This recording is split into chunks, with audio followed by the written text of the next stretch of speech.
Ada pertanyaan lagi. Katanya sekarang saya mulai mengerti. Bolehkah bertanya lagi? Pertanyaannya, bagaimana caranya untuk kita bisa bertemu dengan Tuhan di dunia ini? Nah, kami jawab memang ada caranya. Tapi yang penting harus ada keinginan terlebih dahulu dari hati yang tulus. Karena ini bukan pekerjaan yang mudah. Ini memerlukan torekat-torekat tertentu yang harus dijalankan. Assalamualaikum warahmatullahi wabarakatuh. Salam tilawah semesta.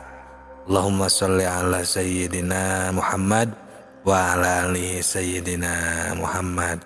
Saudaraku, sahabat tilawah semuanya, semoga sehat selalu. Terima kasih telah mampir meluangkan waktunya di channel yang sederhana ini. Sesuai pertanyaan tadi di awal, memang ada caranya. Tapi yang penting harus ada keinginan terlebih dahulu dari hati yang tulus. Karena ini bukan pekerjaan yang mudah. Ini memerlukan perjalanan, proses atau torekat-torekat tertentu yang harus dijalankan. Kalau keinginan masih lemah, ini biasanya tidak akan berhasil. Sebab ini memerlukan ta'bun nafsi atau memeras keringat. Kemudian sughlul kolbi atau semangat dorongan dari hati. Dan siddatul hisab, maksudnya kuatnya perhitungan, penuh perhitungan. Nah, istilahnya kan ta'bun nafsi, sughlul kolbi, wasiddatul hisabi. Jadi yang pertama harus memeras keringat, kedua harus ada semangat dorongan dari hati, dan ketiga harus penuh perhitungan. Tapi kalau keinginannya sudah kuat, maka Tuhan telah memberi peluang kepada kita. Siapa saja yang ingin berjumpa dengannya, itu pasti akan berjumpa sebagaimana firman Allah yang dicatat dalam surat ke-18 ayat 110, surat Al-Kahfi ayat terakhir.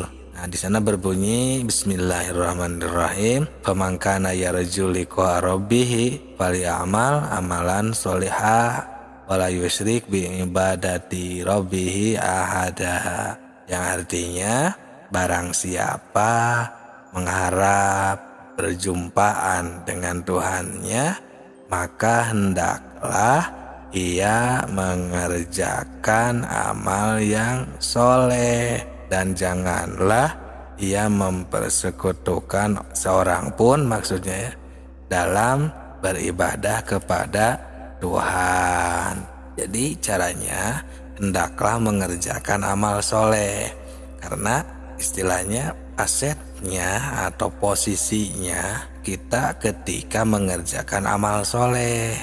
Itu cara perjumpaannya, itu semacam pintunya. Seperti ketika sholat, beribadah lainnya, atau di luar ibadah. Selagi itu amal soleh, maka itu bisa dipakai pintu untuk perjumpaan kita dengan Tuhan. Di luar ibadah ya, seperti sedang kita kasab, pekerjaan, dan lain sebagainya. Nah, menurut ayat di atas ya, yang barusan kita baca ini, untuk berjumpa dengan Tuhan itu ya bukan mungkin lagi, tapi pasti kan, asal kita bisa berbuat amal soleh. Untuk berbuat amal soleh juga ini harus ada petunjuk. Sesuai petunjuk biasanya dari guru atau yang lainnya seperti Al-Quran, hadis. jangan sembarangan juga, harus emang sesuai dengan aturan agama, bukan sembarangan ya. Sebab tidak semua kegiatan, tidak semua aktivitas itu menjadi amal soleh. Ini kan ilmu makrifat tingkat tinggi. Contohnya ya seperti kita di dalam mengerjakan sholat.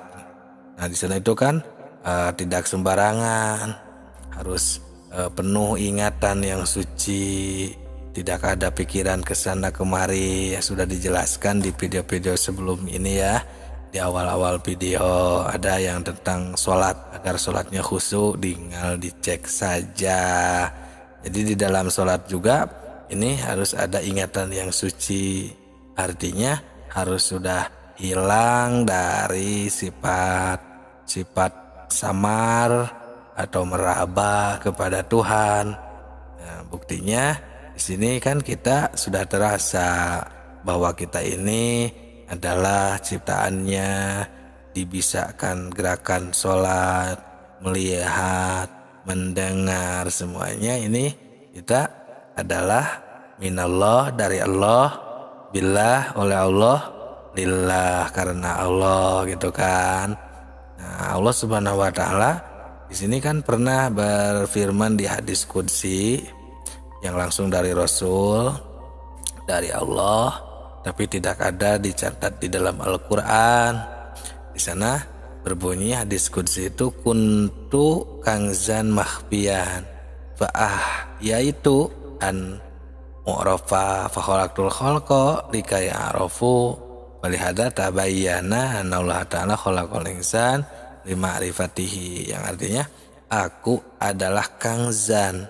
Kangzan itu pembendaharaan atau gudang gitu yang tersembunyi, yang terpendam gitu istilahnya ya. Aku menyukai atau aku ingin ditemukan. Nah maka kuciptakan makhluk agar semuanya bisa mengenalku. Nah seperti itu, agar bisa makrifat. Jadi ya penting kita ini harus makrifat kepada Allah Subhanahu wa ta'ala. Itulah pentingnya ilmu makrifat, agar kita selamat di dunia dan di akhirat.